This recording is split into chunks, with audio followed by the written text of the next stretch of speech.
পরবর্তীতে আমরা এটাও জানতে পারি যে এই মেয়েটা তার এই নানার সাথে রাতের বেলা ঘুমায়। সে নিজেই বলছে। কেন বলছে? যখন আমরা জিজ্ঞাসা করলাম যে তুমি হিজাব পরো না, অন্য মেয়েরা হিজাব পরে, তুমি বুরকা পরো না, অন্য মেয়েরা বুরকা পরে, কারণ তার চলাফেরা সম্পূর্ণ আলাদা ছিল। আপনারা চাইলে গ্রামে গিয়ে মাদ্রাসার ছাত্রছাত্রী যারা আছে তাদের সাথে কথা বলে দেখতে পারেন। নেত্রকোনার মদনে এক শিক্ষকের জন্য মাদ্রাসার একজন শিক্ষার্থী 6 মাসের প্রেগনেন্ট হয়ে পড়েছে।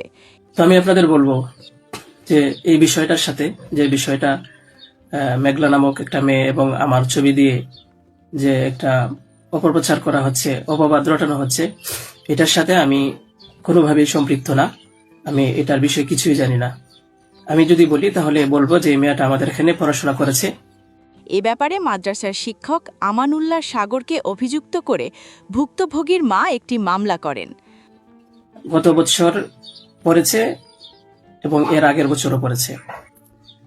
তো এর আগের বছর পূর্ণ বছর পড়াশোনা করার পরে সে আমাদের মাদ্রাসা থেকে চলে যায়। তো পরবর্তী বছর যখন মাদ্রাসা শুরু হলো তখন আমরা খোঁজ নিয়ে জানতে পারলাম যে কে কে আসে নাই। তো যারা যারা আসছে না তাদের মধ্যে সেও একজন ছিল, যে সে এখান থেকে চলে গেছে অন্য কোথাও। তো খবর নিয়ে জানতে পারলাম সে ঢাকা চলে গেছে, তারা বাবা মার সাথে থাকে।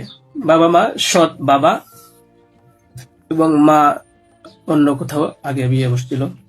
মামলার 12 দিন অতিবাহিত হলেও ওই শিক্ষক এখনও গ্রেপ্তার হননি। আমানুল্লাহ সাগর উপজেলার কাইটাইল ইউনিয়নের পাছাড় বড়বাড়ি গ্রামের মৃত শামসুদ্দিন মিয়ার ছেলে। তো বর্তমান যে বাবা আছে মেঘলা, তার মেয়ে না, বরং আগের বাবার মেয়ে সে। তো সে যখন ঢাকায় চলে গেল আমরা শুনলাম, তখন আমরা কিছু বলি নাই। ঠিক আছে, ঢাকায় তো পড়াশোনা বেশি হয়, তাহলে পড়ুক। আমরা আমাদের ক্লাস শুরু করে দিলাম। কিছুদিন যাওয়ার পরে দেখলাম আবার এই মেয়েটা আমাদের মাদ্রাসায় আসছে। তো আসার পরে জিজ্ঞাসা করা হলো যে কেন, কি অবস্থা, কোথা থেকে আসছো? সে বললো যে ঢাকায় চলে গেছিলাম, এখন নানা ভাই জোর করে নিয়ে আসছে আমারে। আমি আসতে চাইছিলাম না, আমাকে জোর করে নিয়ে আসছে নানা ভাই। দেশবাসী, আমি আপনাদের সাথে শুধু এই কথাটাই বলতে চাই যে যে মেয়েটা এখানে আসতে চাইছিল না, চাচ্ছিল না, তাকে কেন জোর করে আনা হলো? তাকে জোর করে আনার পিছনে কি কারণ ছিল বা তার কি স্বার্থ ছিল? পরবর্তীতে আমরা এটাও জানতে পারি যে এই মেয়েটা তার এই নানার সাথে রাতের বেলা ঘুমায়। সে নিজেই বলছে। কেন বলছে? যখন আমরা জিজ্ঞাসা করলাম যে তুমি হিজাব পরো না, অন্য মেয়েরা হিজাব পরে, তুমি বুরকা পরো না, অন্য মেয়েরা বুরকা পরে, কারণ তার চলাফেরা সম্পূর্ণ আলাদা ছিল। আপনারা চাইলে গ্রামে গিয়ে মাদ্রাসার ছাত্রছাত্রী যারা আছে তাদের সাথে কথা বলে দেখতে পারেন। তিনি ওই গ্রামের হজরত ফাতেমাতুজ জোহরা মহিলা কওমি মাদ্রাসার পরিচালক ও শিক্ষক। যে সে সম্পূর্ণ আলাদা ছিল, তার কোনো কিছুই আমাদের কমনের ভিতরে ছিল না, আমরা তাকে কন্ট্রোল করতে পারতেছিলাম না। তো সে এইভাবে কিছুদিন থাকার পরে আমরা ভাবলাম যে হয়তো তাকে আমরা রাখতে পারবো না, কারণ আমরা তাকে কন্ট্রোল করতে পারছি না। হয়তো মেয়েটা অন্য কোথাও গিয়ে যদি কন্ট্রোলে থাকতে পারে, পড়াশোনা করে, তাহলে এটা তার জন্য ভালো।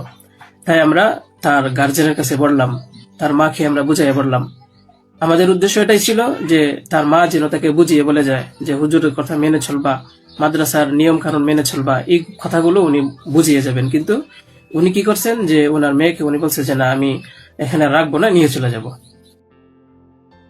একই এলাকার বাসিন্দা স্বামীহারা ওই মহিলার একমাত্র সন্তান ভুক্তভোগী শিক্ষার্থী।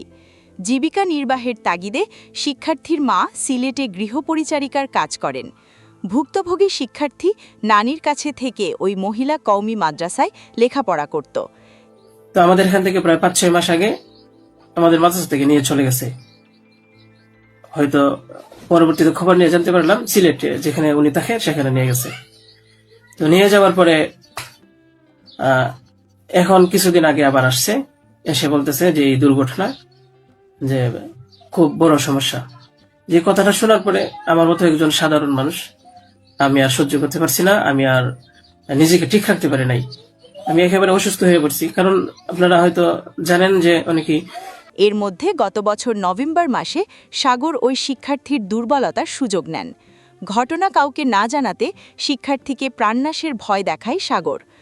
আমার ফ্যামিলি আছে, আমার বাচ্চা আছে, আমার বিবি সাহেব আছে, আমার আত্মীয় স্বজন আছে। আপনারা বলুন তো, আমার নামে যে বিষয়টা প্রচার হচ্ছে, এটা আমার ফ্যামিলির লোকেরা দেখে আমাকে কি বলছে, কি ভাবছে? আপনারা সঠিক তদন্ত করুন। আমি কখনোই দেশের আইনের প্রতি অবাধ্য না, আমি শ্রদ্ধাশীল।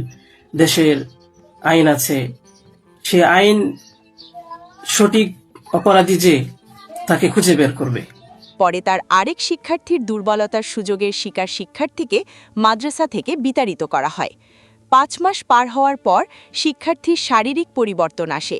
সন্দেহ হলে তার মা সিলেট থেকে মায়ের বাড়িতে আসে এবং কিভাবে সে অন্তঃসত্ত্বা হলো তা জানতে তার মেয়েকে জিজ্ঞেস করে। আপনারা অপরাধী খুঁজে বের করার আগেই যদি আমাকে অপরাধী বানিয়ে ফেলেন, তাহলে তো আসল অপরাধী পার পেয়ে যাবে, আসল অপরাধী তো ছাড়া পেয়ে যাবে। আপনাদের কাছে আমি অনুরোধ করে বলি, আপনারা আসল অপরাধীকে খুঁজে বের করুন, টেস্ট করা হোক যে আসলে এ বাচ্চা বাবাকে আপনারা আমাকে টেক দিচ্ছেন।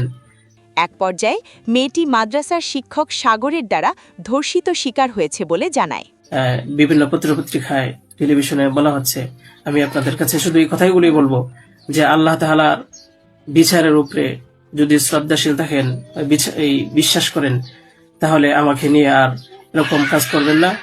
আপনারা সঠিক তদন্ত করে সঠিক অপরাধীকে খুঁজে বের করুন।